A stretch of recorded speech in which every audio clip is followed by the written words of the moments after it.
So good afternoon, everyone, for joining us for our third in a series, Leading the Way with Louisiana Women Lead. My name is Renee Amar. I am the founder and executive director of Louisiana Women Lead. Excited to have y'all with us tonight. Our first two series were public speaking and fundraising. They were fantastic seminars for someone who has no intentions of ever running for office. It's amazing how much you can learn even without planning on running. And so we've just been taking copious notes as we've been going along the way. So I'm excited to hear from Marie and Julie tonight. I think two of our best and brightest in the state of Louisiana. I'm going to do a really quick intro for each of In them. the whole state? I mean, that's a tall order, Renee. The whole state, Julie. I was wondering when it was coming in. I would do a very quick intro, give y'all just a snippet of their bios, not tell you that Julie was born and raised in Carencro, but just a little bit about her background and why we think it's important to hear from her tonight. And then I'm going to turn it over to Marie to kick it off. Marie Centani, who I've worked with in the past. Since 2009, she's helped clients reach significant goals through her use of targeted messaging and legislative strategy, all based on practices she's picked up along a journey between the often dueling worlds of journalism, issue advocacy, and public affairs. She runs Centani Communications. Among her clients are elected officials, political candidates, small business owners, nonprofits, corporations, and economic development entities. She's an award-winning journalist. She worked as a reporter and an anchor. She also worked for the Governor Blanco administration. She's a lobbyist at the state legislature and has managed several political campaigns as well as public outreach campaigns for major legislative efforts. I could go on, but y'all are not here just to hear about her history, right? And as far as Representative Emerson is concerned, I think one of the interesting things about Julie is that I don't think it's included in her bio, but Julie won a legislative race that I would assume she was probably told she could never win. She beat an incumbent in the deep reaches of Acadiana, where we have a lot of registered Democrats, but she was born and raised in Carencro.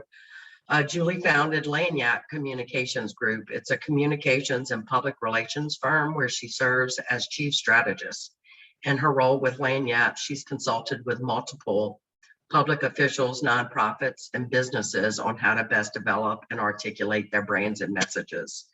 In 2015, Julie was elected to serve as a state rep for House District 39. She represents the northern portion of Lafayette Parish, which is Carencro, Scott, I don't know how to pronounce that other name, Vatican, and southern St. Landry Parish. I know Opelousas and Arnaville. I don't know what that other one is either. She's going to have to walk. Probably Austin. Thank you. Never heard of it. So I think what's a fascinating thing about Julie is that not only is she's a young, I think was at one time, maybe still the youngest serving legislator, but Julie works in this world that we live in and is an elected official. So I think she has an incredibly unique perspective to share with women who are considering running for office. So without any further ado, Marie, I'm going to turn the time over to you. Sure. Thank you so much. Can y'all hear me okay? I have technical difficulties and I feel like an old lady. I have a very old laptop that requires apparatus like this. Try as I might to use earbuds, AirPods, and just not compute. So Jake from State Farm is going to teach you all about launching your campaign. I think I know everybody in the room, so thank y'all for joining us. I'm excited to see y'all interested in learning more about this. I'm going to share screen, but it's host disabled for assistant screen sharing.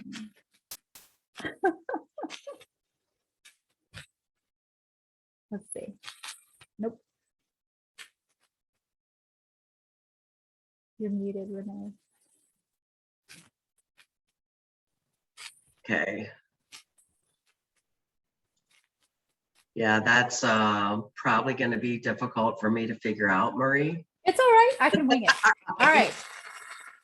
We're going to do that. So think about when you're ready to launch. And I know that y'all have had several sessions. So you've talked about marketing, you've talked about fundraising, you've talked about, different aspects of the campaign, but the launch is really the moment you make it public. And once that happens, it's almost a point of no return. You only get one launch, right? You're only born once. You only have a one debut. So this, in terms of branding yourself and launching strong to continue a trajectory and sustain that a high momentum, you want to make sure that the good building blocks are in place before you do that. And so I'll call it your launch pad. You want a very solid foundation. And the more solid the foundation, the higher you can go, right? So I had a really good slide with the final countdown with like Europe, the band Europe, but it's okay. We'll just pretend we all love Europe. See if you can now, Marie, by any You want chance. to try? I want to try. Ooh, I can do it. Let's see. Okay, yeah. I never beat technology, so this is exciting for me. Okay, we're gonna make it happen.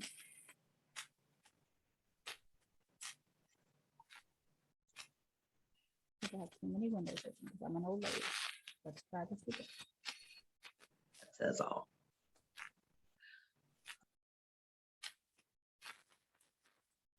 Oh, aren't you glad you're recording this? All right, so think about the things that happen when people hear you're running for office. What's the first thing that they do? They Google you, right? So you want to make sure that you are in charge of where they land when they are looking for you. So here we go, found it finally. All right, we're gonna start it. Boom, there we go. Boom, all right. And the Launchpad really, as I said before, it's the foundation that you need to skyrocket your momentum and support and stay strong. So yes, there's the amazing Europe slide, and I'm rocking the Europe hair tonight. So this is a slide that I like to show candidates to kind of help you through thinking the order of the campaign. And I group it by seasons because that's what makes sense. And if you think about the timeline of when the real campaign activity happens, unless you're running for Congress or governor, those take a bit more of a stronger foundation, a bit more back timing before you're ready to go. But if you're running for local office, if you're running for regional office, the legislature, this is about what it's like. Elections are in the fall. You kind of start a year and a half out thinking through the campaign. And so I show you this because if we learn from the secrets of success, it is begin with the end in mind. And so if you think about all of the things that happened during the year, you can't go back and repeat the beginning. So the beginning has to be done right to continue with that strong trajectory. So in the fall, you're assembling your building blocks, and I'll walk through in a second what those building blocks are. But it's the baby steps and the very basic things you have to do before you start your campaign. Winter, maybe December, January, February, you officially launch, because really before that, people aren't paying attention. Spring is when you're fundraising, you're networking, you're having those critical meetings that you have to explain your candidacy and gather support. Summer, generally July, August is when you qualify and you actually pull the trigger. You're really officially a candidate. And then the fall is when you implement your plan and really spend your money. And so I show this to say, all right, you're not going to be door knocking in the spring. You're going to be raising money. You're not going to be spending money in the spring. You're going to be raising money. Fall, it's too late to raise money because, right, you're rolling out your plan and you've got to go. And you, again, can't rewind the clock and start over. So really, the launching is critical to get right because it kind of sets the tone for the rest of the campaign. And Julie will talk in a minute. Once it's official and you launch, it's light speed ahead, and you cannot slow down to say, wait a minute, I forgot to do this and that. You have to have it ready to go. So looking at that launch pad and what those building blocks are, the very basic things that you need to have in place, it's your launch pad. And that consists of thinking of your business entity that allows you to open your bank account. The finances are key. You can't run a campaign for free.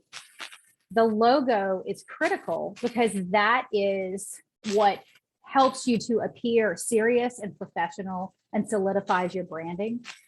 Some people launch with a homemade logo and then a consultant comes in later and changes it. It's really a lot nicer to have that set and ready to go in the beginning and makes you look professional. And the more professional and together your campaign looks from the start, the more people are going to believe in you and support you because they're going to take you seriously.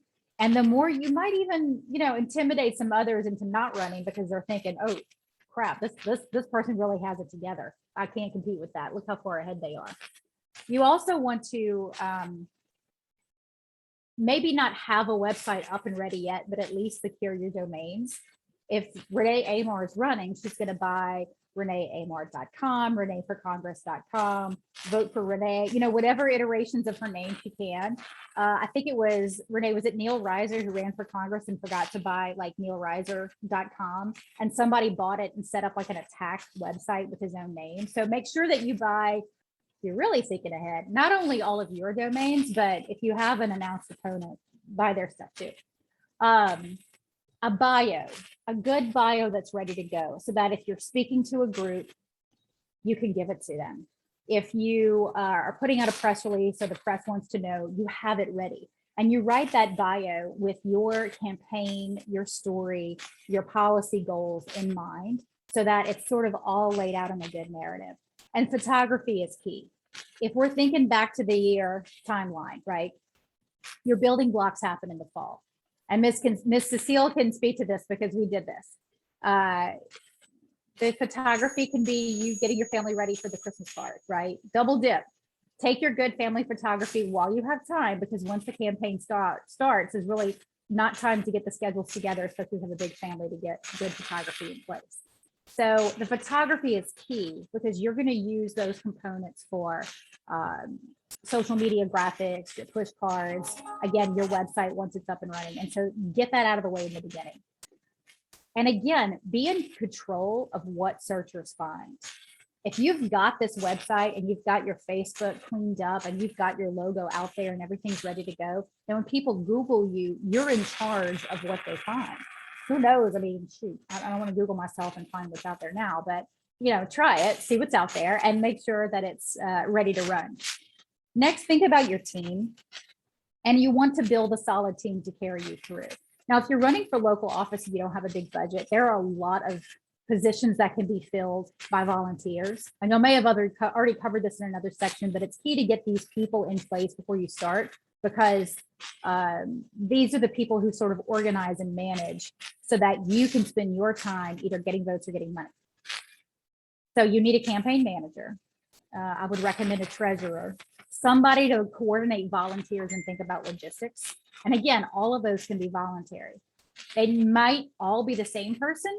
I'm terrible with math. You don't want me to be your treasurer, but I could probably do line one. The professional consultants that are out there are people who can help you fundraise. They're definite media consultants. If you're going to have a campaign that includes TV and radio, even direct mail, and you have the budget for it, you need to hire a professional so that it comes across, as polished as possible and as effective as possible. So think about the team and then really start building your war chest, or have a strategy to build your war chest. So you're going to determine your budget, and that's going to be based on the size of your race, the number of opponents, whether it's a special election or a regular election, a couple of factors. Go through your Christmas card list to get that initial batch of funding. Your family, your friends, your people who are not going to tell you no. They love you, they care about you. You say, I want your support. They're going to say yes. And then plan a few fundraising events, because those sometimes can take a few months to implement. And so if you're announcing in like January, you better have your first fundraiser planned for February so that you can go. So have all of these things set before you set a date for the announcement, and work towards completing this list so that when you launch, all of these things are checked off.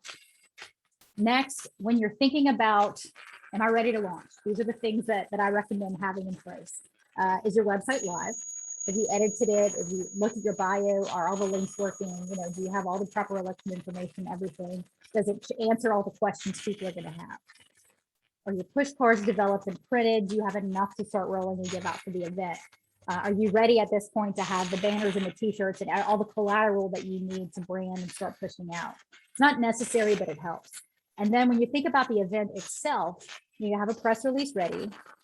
You make sure that you have someone taking photos at the event so that for social media, you can sort of amplify it and keep it going. And if it's a virtual event, make it look like a party. Do it from your kitchen. Just make it look like, I mean, nobody knows. You can set up a banner and like have, your kids cheering and release balloons, whatever, but just make it a moment that's remarkable and something you can share and really leverage, again, to communicate to your supporters, the media, and get it out on social media. And then as far as campaign coordination, these are the things that, again, once you start, you can't back up and do this. Have a system for volunteer sign up, donations, sign requests, because anyone who's run for office can tell you, people walk up to you and they say, how can I help? Bless you, Renee. How can I help? And if you don't have an answer for them and the method for them to help, you've kind of lost that moment and that opportunity to get support. So whether it's a MailChimp sign up or whatever you have going, just make sure that you think through sign up sheets. Do you want to walk? Do you want to ride in the parade? Do you want to sign in New York? All the boxes that you check off, and then figure out how you're going to communicate to your contacts. Do you want to set up MailChimp? Do you want to have a letter writing campaign? Are you going to do it strictly with social media? Just think through these decisions so that, again, once you're ready to go, these are all in place. So for the launch itself, very simple. You're going to invite, announce, and sustain. Invite, obviously, you're going to invite your supporters, your friends and family. Think about big donors who need to be in the room. Even if they won't attend, they need to know you're running. And so you include them in your universe of outreach, right? And obviously the media and local leaders. It's a thing to invite elected officials to every fundraiser, to every event, and make sure that if it's a fundraiser, it's complimentary to elected officials, but they want to be included. They want to be on the inside team. For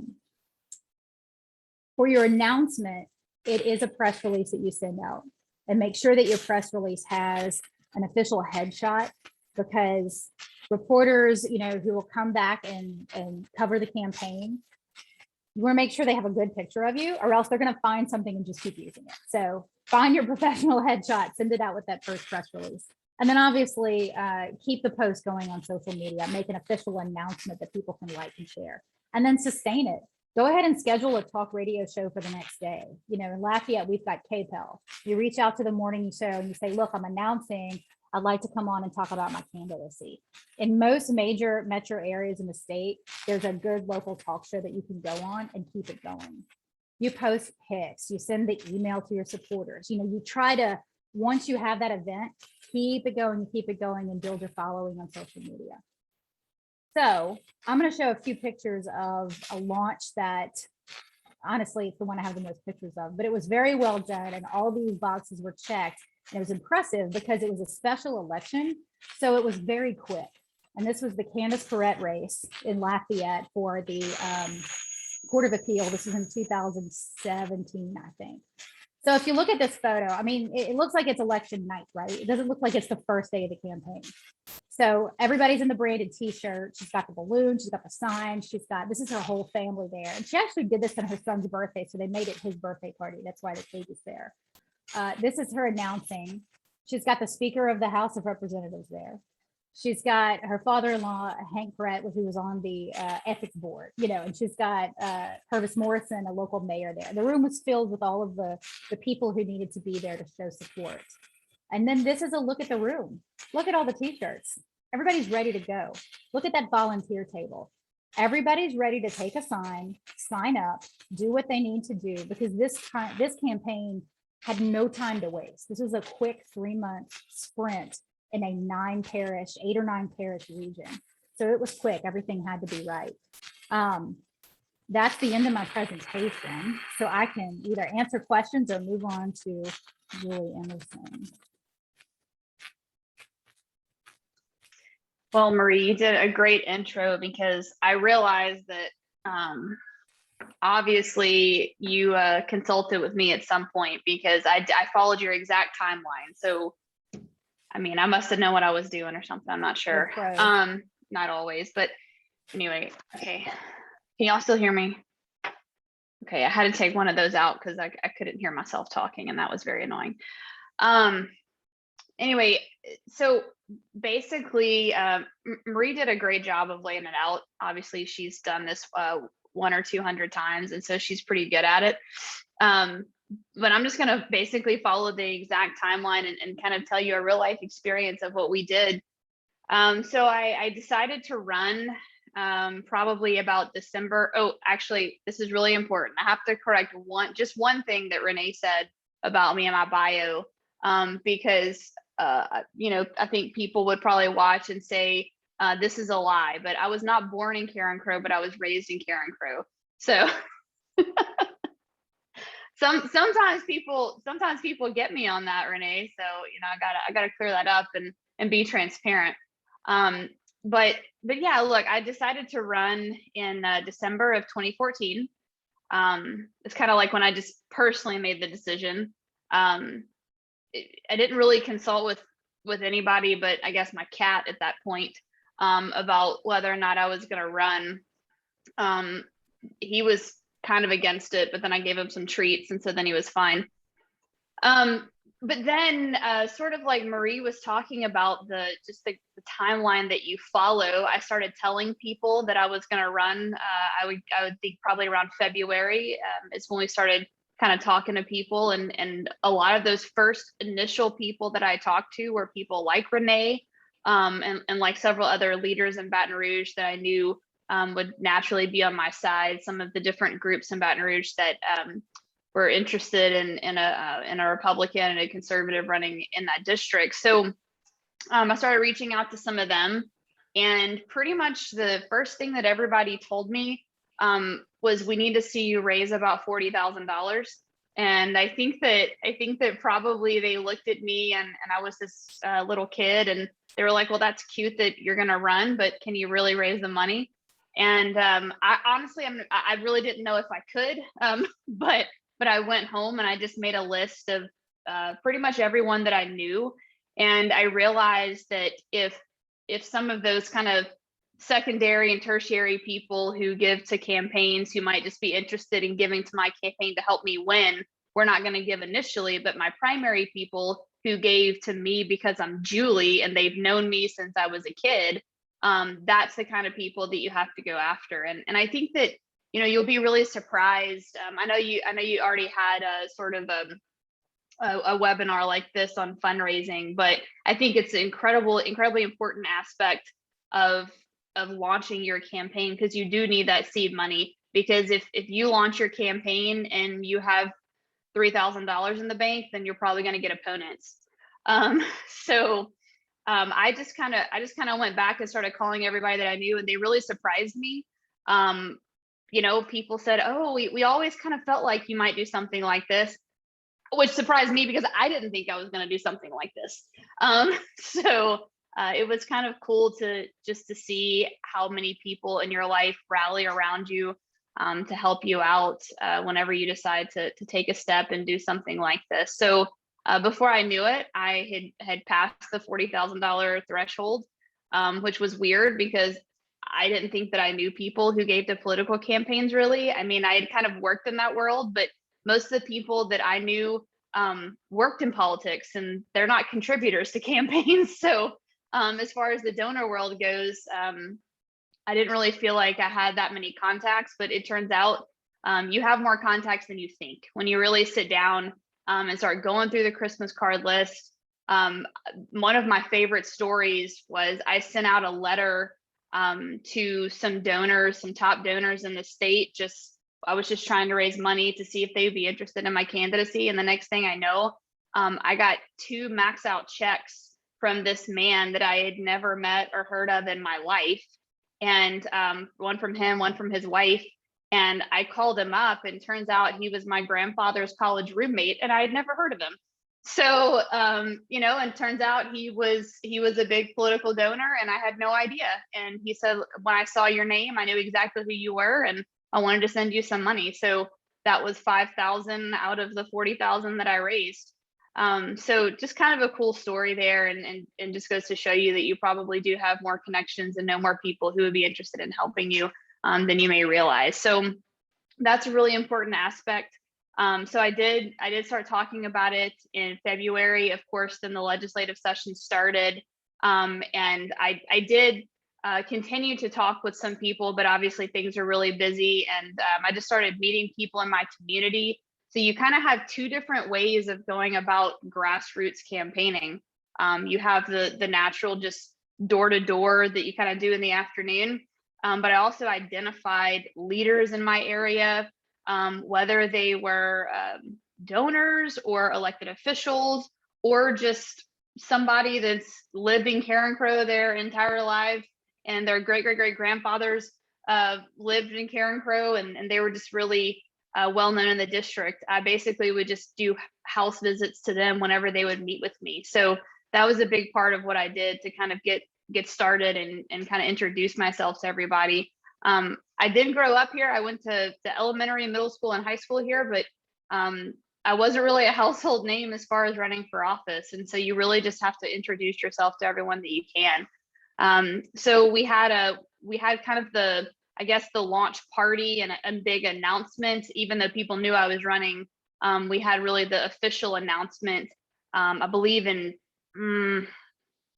I feel like it might have been in like April or May or something like that. I thought maybe we did it after session, but I think I actually did do the official announcement probably that spring.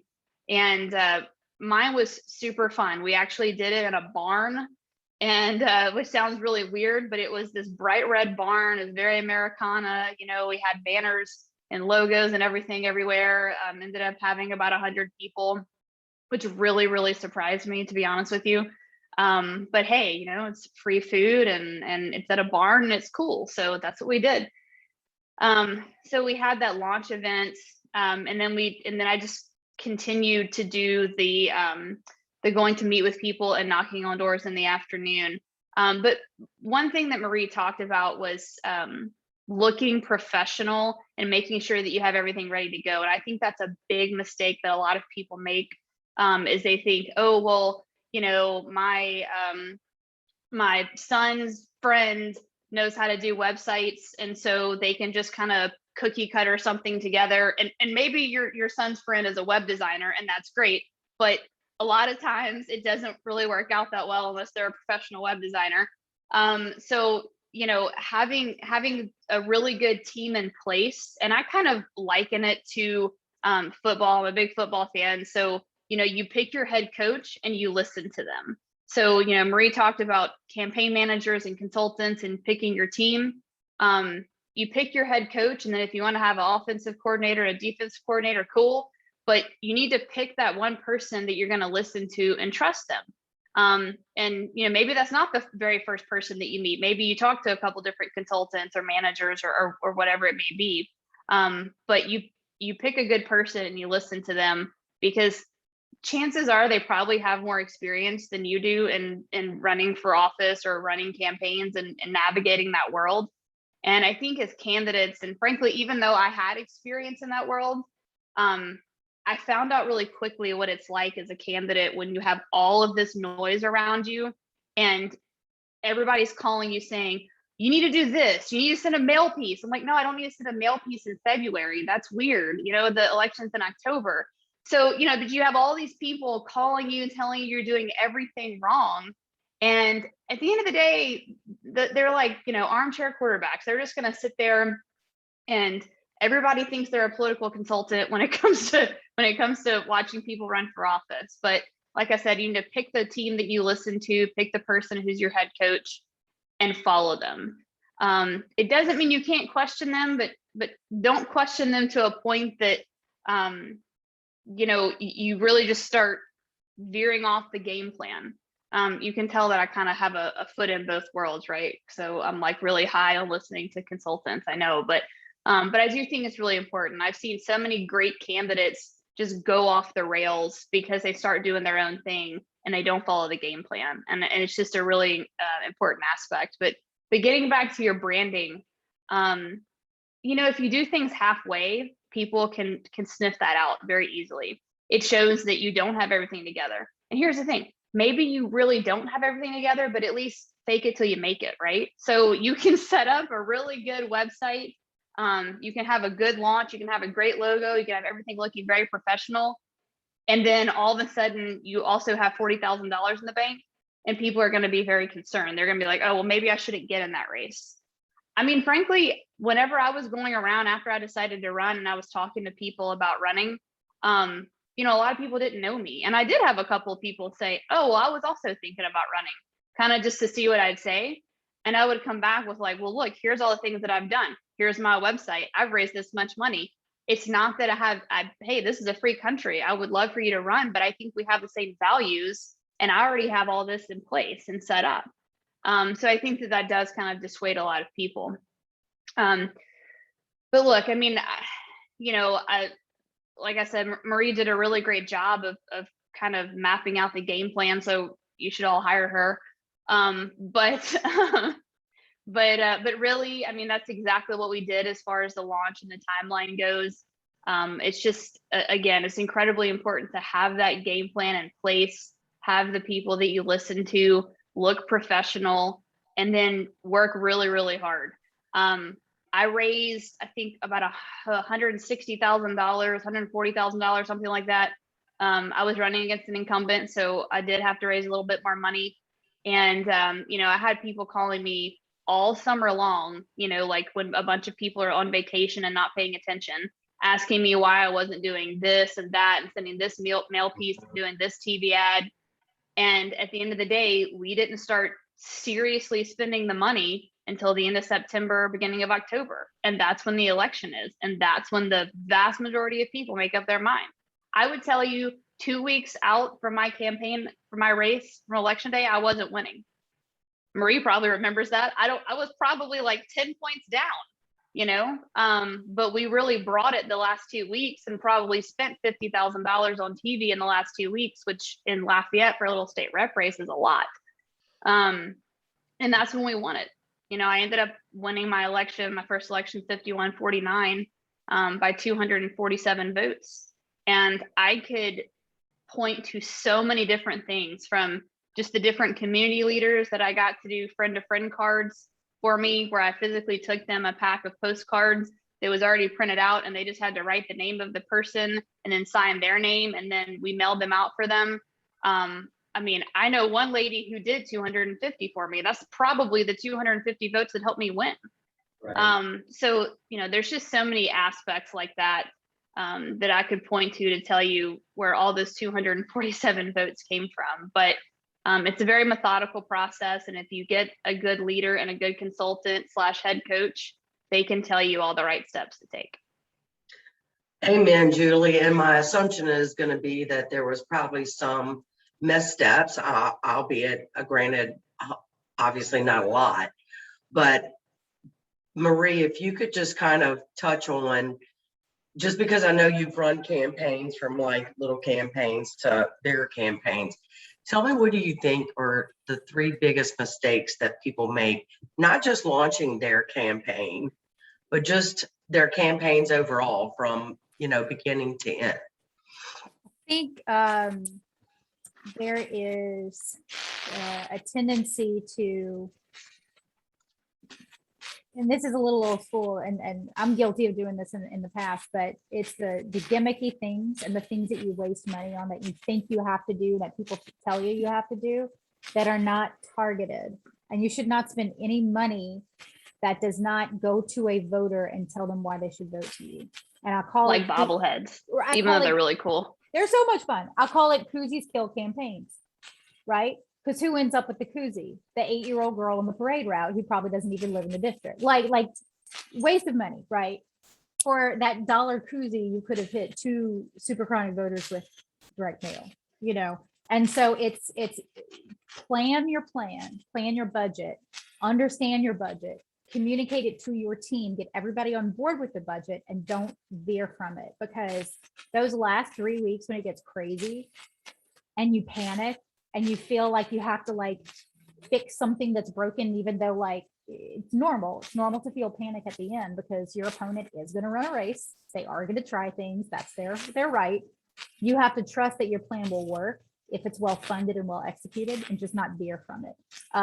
Things that people waste money on, campaign headquarters. You know, unless you're running for Congress, you really don't need a campaign headquarters. Unless you like, what are you doing with that campaign headquarters? Maybe, and then Ms. Cecile is here. Your opponent had one, your husband's opponent, but that was in the middle of Abbeville downtown. Like I guess that was strategic, but really it was a waste of money. You don't have to. Yeah, I would venture to say, unless you're running for president, you probably Don't shouldn't need it. have a campaign headquarters. Everyone's got cell phones. Everybody works from home. Like and you don't need it. Gimmicky things that are not targeted to people. Advertising. Like, don't spend $40,000 on Mardi Gras beads. No. They're beautiful, but no. And they're way, like, it's way ahead of the election. I think that's probably the biggest thing that people do. And then again, the other thing is panicking and pulling the plug on a plan. Because even right now, you know, we're in the middle of early voting for the November 13th election. Right. The crap's hitting the fan. People are freaking out. They're veering from the plan. And it's like, look, stick with it, you know.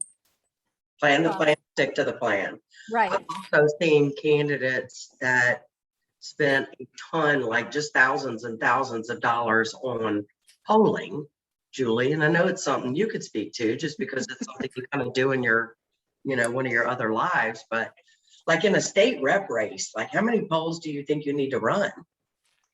Yeah, I mean, look, polling, number one, make sure you hire a great pollster, because you can waste a lot of money on polling that doesn't tell you anything. State rep races are hard because there's such a small sample size, so you have such a large margin of error. You know, I just, yeah, polling works a lot better in statewide or congressional races. And plus, I mean, I'm not trying to like work myself out of business here, but there's a bunch of great applications that a campaign can get now and run their own little internal tracking polls. They're not going to be scientific. They're not going to be from a great reputable polling firm like Trafalgar that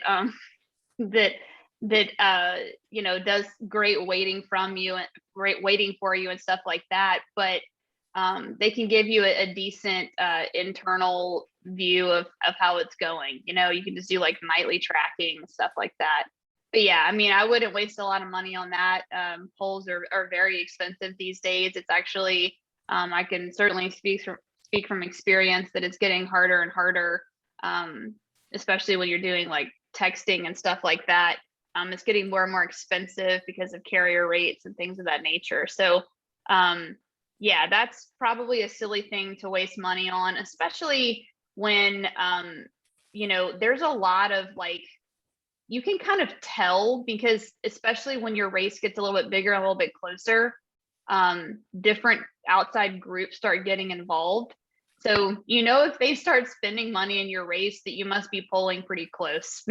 All of a sudden you start seeing TV ads coming up in your race, you know, something's going on. So, yeah, I would certainly, especially if you're running a lower budget, and I mean, frankly, most state rep races are lower budget. You know, but if you're running a lower budget campaign, don't blow a bunch of money on that. Maybe you do something in the very beginning to test your name ID and favorability, which is in state rep race is probably 1%. Mine was 2, by the way, my name ID, and I think my parents answered the poll. So, you know, I mean, so it's basically not really worth it. And then maybe as you're getting closer, you know, like a week or 2 before, if you just kind of want to see how you're doing. But yeah, that's not really worth it. I mean, look, make sure, like Marie said, that every single dollar you spend is purposeful. And I brought up the Mardi Gras bead thing because even though I have certainly had to spend campaign money on Mardi Gras beads, like when I was the Grand Marshal of the Carencro Mardi Gras Parade, you have to have some. But at the end of the day, you know, they don't have your name on them. So unless you actually get the ones with your name on them, and they're a lot more expensive. So probably Some don't really get nice Bobo beads. Yeah, those are very nice. I think you brought those to DC Mardi Gras. But you know, but stuff like that, I mean, you know, if it's not getting a voter or it's not promoting your name, then why are you spending campaign money on it? And whenever you are promoting your name, make sure it's methodical. Like I can't tell you how many times I've sold candidates that, like, some of the worst money they can spend is on billboards. And then I actually had a billboard, but I have a major interstate running through my district. So, you know, it's Or everybody in my somebody district donates the drives money right by for a that billboard. Right. What's that? Right. So sometimes the people donate money for the billboard because they believe in it. You're like, sure, I'll take a free billboard. Yes, you know. Right. But Yeah, right. and then it's knowing what to do with the poll. Like you said, the message testing and the name ID tell you how much you need to spend to overcome those gaps. But to use it for any sort of a prediction is just getting harder and harder. And what's that going to tell you?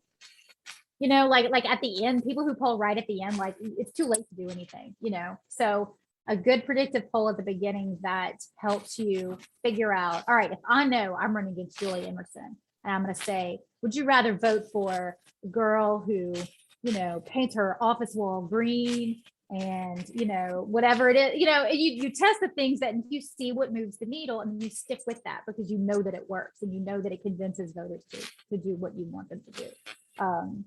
Yeah. Yeah, like candidate description testing and stuff like Yes. that. Yeah, it's very good. But if I had $5,000 at the end of the campaign, I would much rather spend it on digital mail or some good phone calls rather than I need to know, Yeah. you know. Yeah. That's actually another, well, I mean, I guess it's not about launching, but another good topic is, you know, whenever you get this influx of money, the last 3 days of the campaign, what do you do with it? But I guess that's more of a long-term thing. I did have a question about the friend to friend cards I talked about. So yeah, those are really cool. Basically it's a very personal deal. And especially when you're running a tight race, that's something like a state rep district, they're very, very helpful. So it's just like basically a little postcard. It would have like your, you know, picture of you and your family or whatever, and your logo on the front. And then on the back, it has, you could write it, but like, obviously the people would appreciate if you did like a pre-printed thing, on the back of it, basically just with a message saying, you know, I'm voting for Julie Emerson. Please check her out. She's really, really cool. Please feel free to call me and ask me more about her. And then, but you leave, like, you say like dear, and then there's a blank and they can write in the person's name. And then, you know, from or sincerely or whatever. And then you leave that blank. So you print like, I don't know, a couple thousand of those or whatever. And then you identify key supporters in your district who, you know a lot of people. I mean, obviously it's really cool if you could get somebody like a mayor or another, you know, local elected official to do it for you. A lot of times they're hesitant, but, you know, just any influential people in your district, and you can give them a voter list and kind of help them go through it. It takes time. Don't get me wrong. It's not a quick thing. But if they can identify like 100, 200 people that they could personally write letters to, and then bonus points if they'll follow up with a phone call, you know, to say, hey, I just want to make sure you got my postcard, make sure you're voting for Julie. I probably had people send about 1,500 of those for my election in the last like 4 days, which is when a lot of people decide who they're voting for, especially in down ticket races. So it's just a very, very personal outreach. And I find that it's just super effective, and it gets your supporters engaged. Usually they're happy to do it. I mean, it might take a little time, but then all of a sudden, I can't tell you how many of them called me, or especially after I won, told me, I had so many people call me about that postcard I sent for you. I know that they voted just because I sent that. I'm like, honestly, they probably did. I mean, you know, because that personal touch is really, really important, especially when you're a first-time candidate and people don't really know you that well.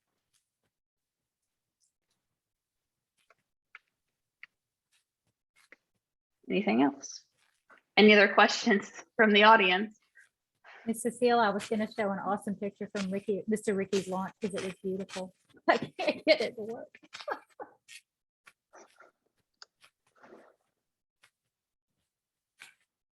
Oh, that's a good question.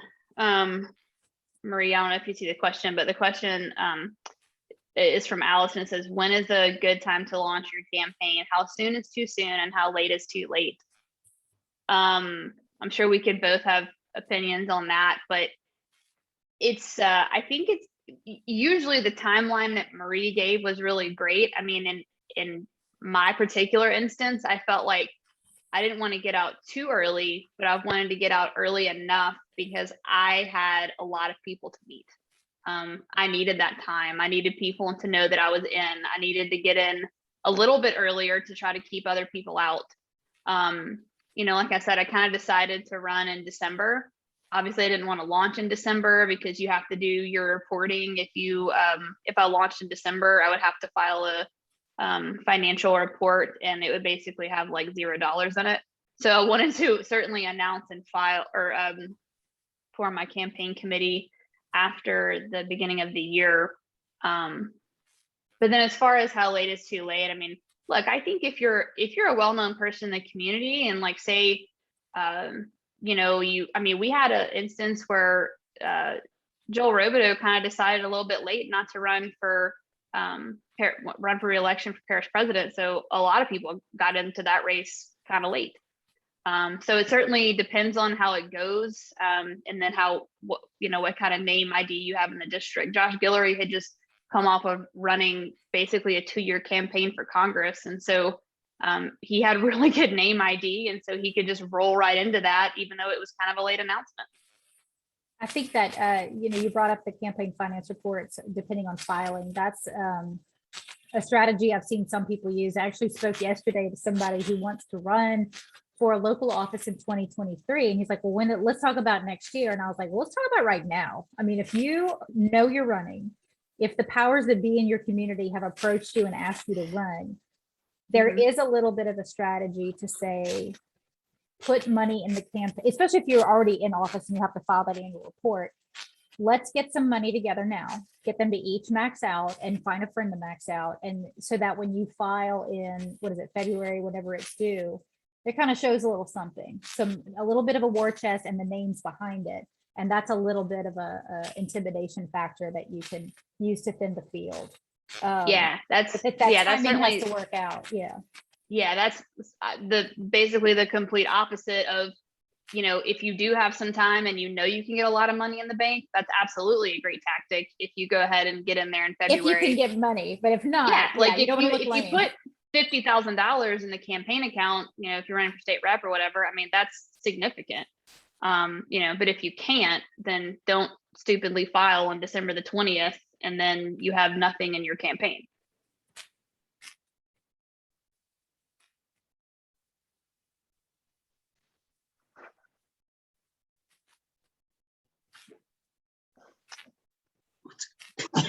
Oh, God. Show me the money. You can cover that. Well, Elise wasn't able to be on the fundraising call, but like, I don't know if you ever cover that subject enough to make people comfortable asking other people for their money. That's exactly what I was thinking, Renee. I know I missed the fundraising, but it's like, how do you pick up the phone and say, hey, I want money from you, please? Like, that just seems so intimidating and just like, I don't even know what the word, just, I could never do it. I'm sure Julie can answer better because she's done it before. I've fundraised for other people, but never been the one to say, please give me some money. But there are people who give, like you said, Julie, your grandfather's roommate who is a big political donor and you'd even know it. There are people who are serial donors. Like that's just their hobby. That's what they like to do. And if you ask, they'll say yes. Like they need to know about you. And so there's a built-in group of donors that you have to approach. But then there's also, like we said, your Christmas card list. Like if you ask certain people and you say, look, I'm going to run for office. We have a budget, a goal of $150,000. The max is 2,500. Do you think maybe you can give me 500? You know, and pre kind of map that out. Say if I can make a list, who are 10 people who might max out to me? Who are 20 people who might write a $1,000 check? Who are 50 people who might write a $500 check? And, you know, kind of go down that list and you can get to a goal pretty quickly. I was thinking about that when Julie was mentioning it earlier, just like how I'm assuming, Julie, you had to go to your family, your close friends, and say, like, now's the time, give me some money, right? Yes. So my parents actually gave me no money. So the two people I was expecting, you know, and I was just like, True story. I dated a guy who also ran for office one time, and my parents gave him money, but they didn't give me money.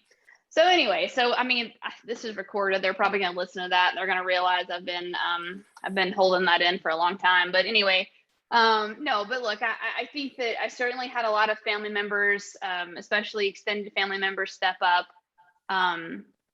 And just, I mean, honestly, I feel like I just had people from all random walks of life that I hadn't seen in a while that, I posted on Facebook, and they were like, oh my gosh, here's $50. I'm so glad to see you're doing this. I always knew you could do something like that. And you're like, really? What did I ever do to make you think that?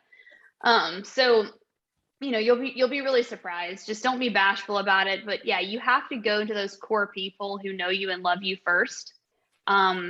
Because I think that's the mistake that a lot of people make. I am a big fan of some fundraising consultants, but I think a lot of times people can rely on that too much and think, oh, I'm going to go hire me a fundraising consultant and they're going to raise me money.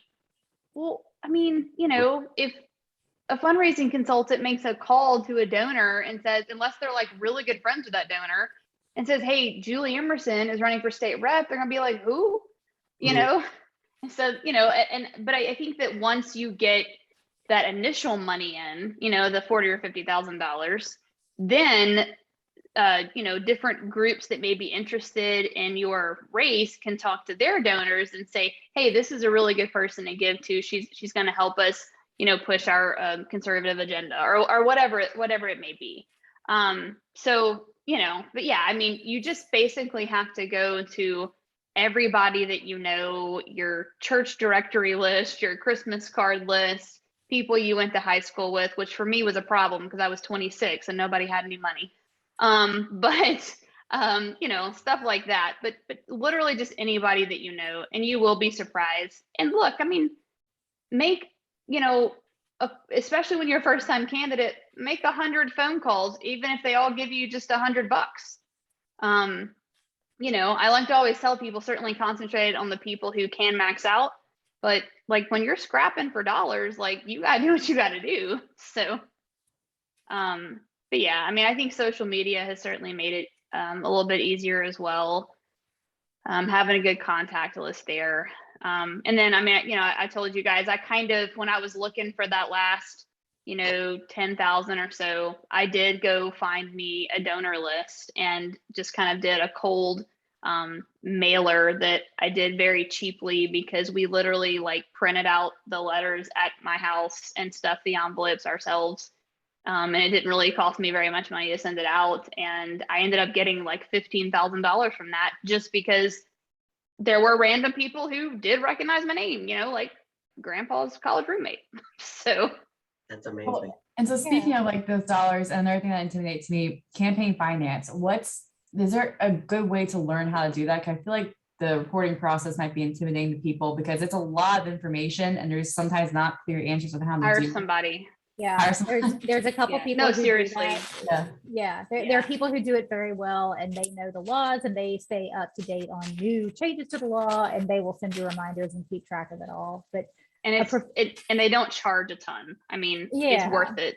Okay. And there's the professional fundraisers, a lot of times they're familiar with the same rules. And so they know what money they can and can't take. And they keep track of if somebody's maxed out and they have to return a check or, all of those things. But the fundraiser's job is really to organize you and to map out a strategy and to say, you're a realtor. Have you tapped into the Realtors Association? Like that's a really good network of people who give and who are engaged. Or, you are this kind of pro-business candidate. Let's call Renee and say, Renee, can you set a meeting with 10 of your colleagues? We'll do a group pitch and see if we can get something, that way. They'll know of money sources that you don't even know exist, and a lot of times it's not even them asking for the money, it's them making the introduction and the connection and setting you up to hit the ball, to spike the ball. Yeah, and to Julie's point that I think she mentioned much earlier on, I mean, we know that there's this world of these business lobbyists in Baton Rouge where we all have PACs, and this is literally what we do. But also to Elisa's point, the reason that we're doing this and what we did in the spring is that it's just such an intimidating process thinking about running for office. There's so many different areas that could trip you up. It's so easy for it to happen, you know?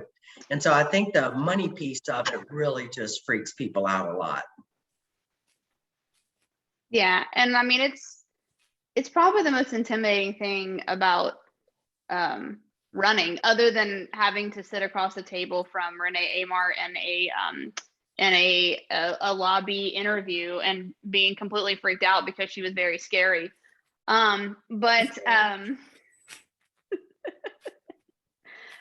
True story.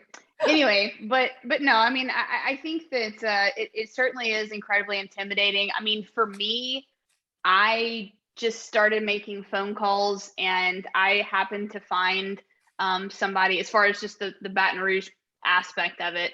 I found a lobbyist who grew up in my district. Of course, y'all know Brian, but I found a lobbyist who grew up in my district and was just really personally connected and concerned about it. And so I just went to lunch with him, and I wrote down, like, literally on like a napkin, every single thing that he said, and like a million people's names to call, and and he said, I'll send you their contacts right after. And I did it. I mean, that's the thing. When you have somebody who's willing to help you, do the work. You know, when they give you all these contacts, start making those phone calls and just introducing yourself.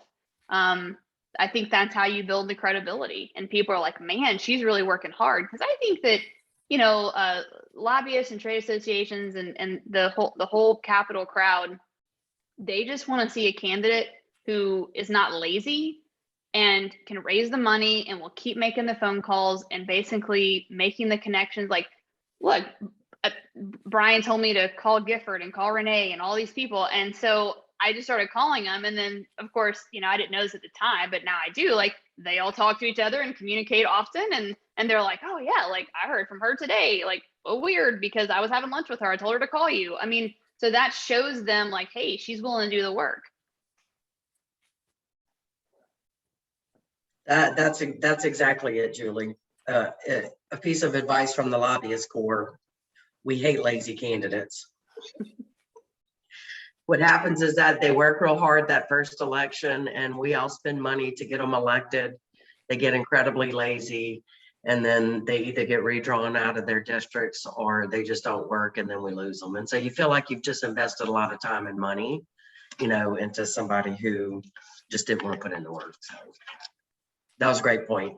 Tons of great points tonight. So we're about to wrap it up, ladies. If y'all don't mind, if each of you would, Julie, I'd like to have you back on later for us to talk a little bit about, like, you're developing your why, because you really just kind of started off with, like, I decided to run in December of, you know, I think a lot of women would like to hear, like, how do you process and kind of get to that point? So if you want to think about that, we'll do that on a webinar for another day. But Marie and Julie, if y'all just give us that one point of advice to take us out tonight that y'all think is probably the most key thing that, you know, women need to pay attention to when they're launching their campaign, that'd be great. I would say it's, there are three questions. I think I'll leave you with two things. One, there are three questions I think everybody should answer and be able to answer. And they're three very different answers, but people tend to loop them all together. It's, why are you running? Why are you qualified? And why should I vote for you? Those are three very different answers. And it's not, I'm a member of the Kiwanis and you know, it's why do I need to believe in you? Why are you the best person for this job? And the other thing is, I did I worked for Governor Blanco, and I had the pleasure of working with her when she was out of office as well. And candidates would come to see KBB and coach because she never lost a race, you know, like, very methodical, knew how to pick a race, knew when to get in, when to get out. And she had a grid that she would walk people through. And it's you know, it's like pro con, but it's win lose. What do I win if I win? What do I lose if I win? What do I win if I lose? And what do I lose if I lose?